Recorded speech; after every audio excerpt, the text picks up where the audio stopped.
Israel की फौज में एक ईरानी जासूस पाया गया। अगर तो ईरान ने मेरी बात मान ली तो ठीक है, वरना फिर उनके पावर हाउसेस को निशाना बनाया जाएगा और ये जंग तब तक जारी रहेगी जब तक मैं ना कह दूं कि बस बहुत हो गया। इसराइल ने एक मरतबा दोबारा फिर गजा के ऊपर हमलों का सिलसिला शुरू कर दिया है और ताज़ा हमलों में अप्रोक्सीमेटली कोई 30 के करीब जो लोग हैं वो शहीद हो गए। ईरान ये कहता है कि जो उस बेल्ट से गुजरेगा हम उसको हिट करेंगे। अमेरिका ये कहता है कि जो ईरान की बेल्ट से गुजरेगा उसको हम हिट करेंगे। नाज़रीन, मैं हूं जाहिद अब्बास नकवी। आप देख रहे हैं हमारा सोशल मीडिया चैनल। आपसे रिक्वेस्ट है कि मैं सब्सक्राइब करें, अपने कमेंट से ज़रूर आगाह करें। नाज़रीन, हम एक दास्तान, एक कहानी, एक किस्सा सुनते आए हैं गुज़श्ता कोई 10 सालों से कि जो इसराइली इंटेलिजेंस एजेंसी मोसाद है उसके जासूस ईरान में पाए जाते हैं। जब ईरान में इसराइल की जानिब से हमला किया गया और जो बड़ी शहादतें हुई तो उसमें भी इसराइल ने ये एक दावा किया कि हमारे जो जासूस हैं वो ईरान के मुख्तलिफ शहरों में मौजूद हैं। लेकिन नाज़रीन, तहलका तब फैला जब इसराइल की फ़ौज में एक ईरानी जासूस पाया गया।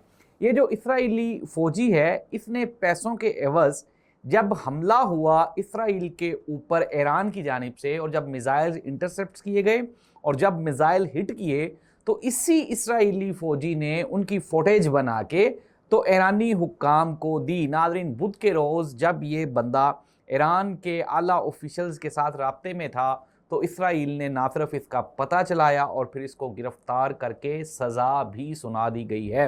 लम्हा फ़िक्रिया है और आने वाले दिनों में अमेरिका और इसराइल के लिए ख़तरात मज़ीद बढ़ते जा रहे हैं, क्योंकि एक टाइम था जब ये जो टाइम है मटीरियलिस्टिक था, पैसा अमेरिका और इसराइल के पास वाफर मिकदार में है।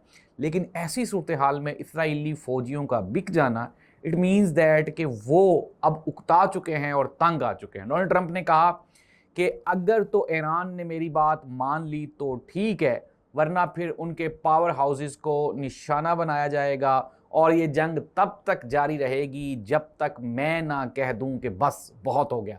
साथ ही साथ ट्रंप ने यह भी कहा कि हमने ईरान की सलाहियत जंग करने की काफ़ी हद तक ख़त्म कर दी है, लेकिन अभी भी वो इस काबिल हैं कि उनके साथ लड़ा जाए ताकि उनकी सलाहियत मज़ीद कम की जा सके। नाज़रीन, ख़बरें क्या हैं? ख़बरें ये हैं कि सीस्तान, बलोचिस्तान और हर्मुज़गान ये 3 सूबे हैं जहाँ पे अमेरिका की जानिब से गोलाबारी की गई और इस गोलाबारी के नतीजे में ईरानी जो उनके रिप्रेजेंटेटिव हैं वो ये कहती हैं, फातिमा महाजरानी, वो ये कह रही हैं कि 30 जो सिविलियंस हैं कैजुअलिटीज़ उनकी हुई।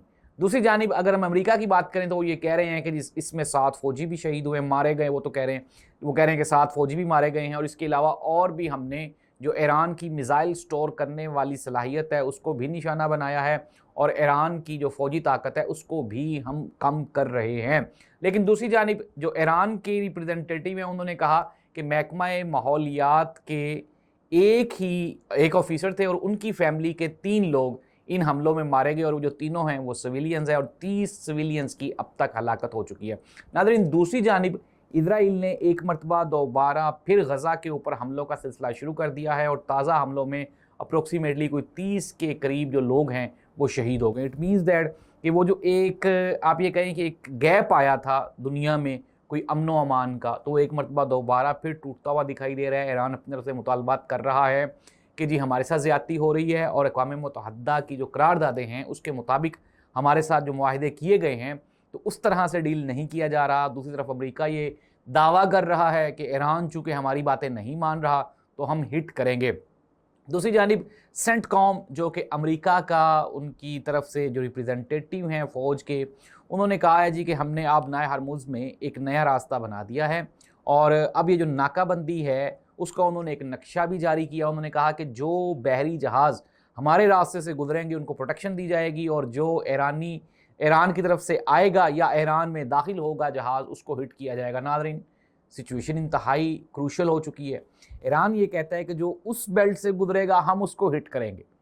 अमेरिका ये कहता है कि जो ईरान की बेल्ट से गुजरेगा उसको हम हिट करेंगे। इट मीन्स दैट कि आने वाले दिनों में दुनिया में डोनाल्ड ट्रंप, इसराइल और ईरान की जो आपस की कशीदगी है इसकी वजह से दुनिया शदीद मुतासिर होने वाली है, क्योंकि दुनिया का जो पेट्रोलियम मसनूआत का अप्रोक्सीमेटली 45 टू 50% है वो खलीज ममालिक से ही आता है।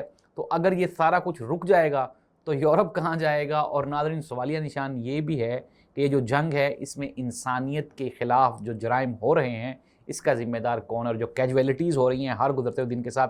ईरान ने एहतियाती तदाबीर अपनाते हुए जो फ़ौजी तनसीबात और उनकी मिसाइल की तनसीबात के करीब जो स्टूडेंट्स रहते हैं, जो शहरी रहते हैं, जो सिविलियंस रहते हैं, और कुछ स्कूल कॉलेजेस यूनिवर्सिटीज़ हैं, उनको वक्ती तौर पे मुख्तलिफ़ जगहों पे शिफ्ट कर दिया है, ताकि जिस तरह से हमने देखा था कि जब ये जंग शुरू हुई थी तो एक स्कूल पे अटैक हुआ था और 200 बच्चे शहीद हो गए थे।